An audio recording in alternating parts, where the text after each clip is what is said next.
झांसी। भारतीय पुलिस सेवा के पूर्व पुलिस महानिदेशक महेंद्र मोदी का संघर्ष सेवा समिति कार्यालय आगमन हुआ। महेंद्र मोदी जल संरक्षण के प्रयासों के कारण जल गुरु के रूप में विख्यात हैं। वर्तमान में श्री मोदी जल संरक्षण सलाहकार के रूप में भी प्रदेश सरकार का सहयोग कर रहे हैं।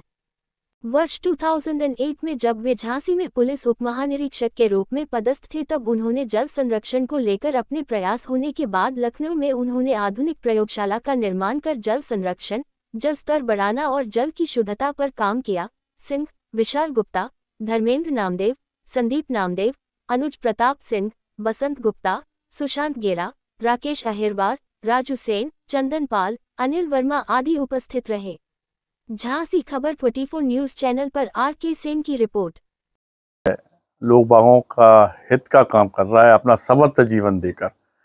ऐसे लोगों के लिए तो हम लोग संघर्ष सेवा समिति के द्वार हमेशा खुले ही हैं और भाई साहब से बहुत सारा मार्गदर्शन मिला आज हमें।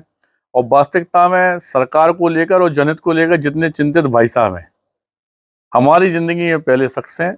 मतलब आप चूँकि बहुत आगे रहे ज़िंदगी में, हमारे बड़े भी हैं और आप आज की डेट में मतलब भाई साहब तो नहीं कह सकते लेकिन पिता योग्य आप हैं।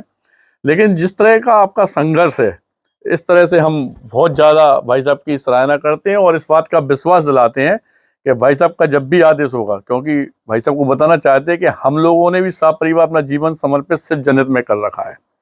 तो आने वाले दिनों में जो भाई साहब कहेंगे, क्योंकि भाई साहब का आदेश और भाई साहब के लिए घर हमारा या ऑफिस हमारा या हम संघर्ष सेवा समिति परिवार सारे सदस्य जब भाई साहब कहेंगे तब आपके साथ खड़े हैं।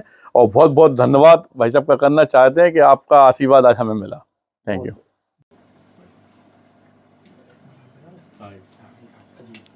विशाल भैया, अरे हमारे हीरो भी हैं। झांसी हो तो झांसी की रानी नहीं है, ऐसा हो ही नहीं सकता।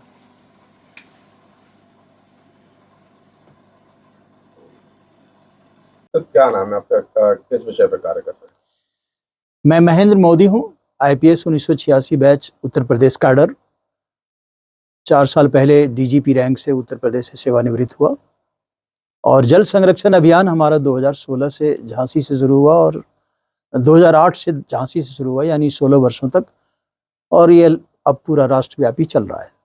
तो बुंदेलखंड जैसे सूखाग्रस्त क्षेत्र हैं, इनमें जल स्तर को बढ़ाने के लिए क्या प्रयास किए जा सकते हैं?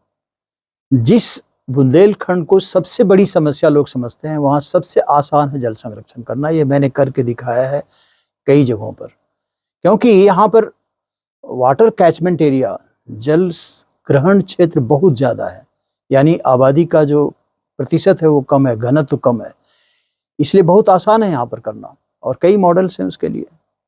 कई समस्याओं के लिए पुनर्जागरण काल आया, तो क्या अभी जो समय चल रहा है ऐसे जल समृद्धि के लिए पुनर्जागरण काल कहा जा सकता है? मेरे विचार से हाँ, मेरे मोदी मॉडल से जो मैंने विकसित किया है, जिसमें 8 मॉडल मैंने विकसित किया है, देश का जल संरक्षण के क्षेत्र में पुनर्जागरण काल आ चुका है। माननीय नरेंद्र मोदी जी जो हमारे प्यारे प्रधानमंत्री जी हैं, उनके आदेश को लागू करने के लिए ही मैंने ये सारे मॉडल विकसित किया है। जब मैंने 2012 में उनकी पुस्तक पढ़ी, Gujarat response to climate change, तो उसमें एक बात उसमें से पकड़ी और मैंने इसको बहुत सारे मॉडल विकसित कर दिए। तो इसीलिए अब मेरी पुस्तक ऐ मेरे प्यासे वतन जो छप रही है दिल्ली में प्रभात प्रकाशन से, अब जब वो घर घर जाएगी और मैं प्रयास करूंगा कि हर भाषा में निकले, तो अब आप पढ़िए 2 चैप्टर, 2 बार पढ़िए, अपने घर में इंजीनियर बन गए, उसको लागू कीजिए, तो पुनर्जागरण काल तो आ गया। आदर्श सिंचाई के बारे में क्या कहेंगे? आदर्श सिंचाई के लिए एक तो ड्रिप इरिगेशन सिस्टम जो माननीय प्रधानमंत्री जी ने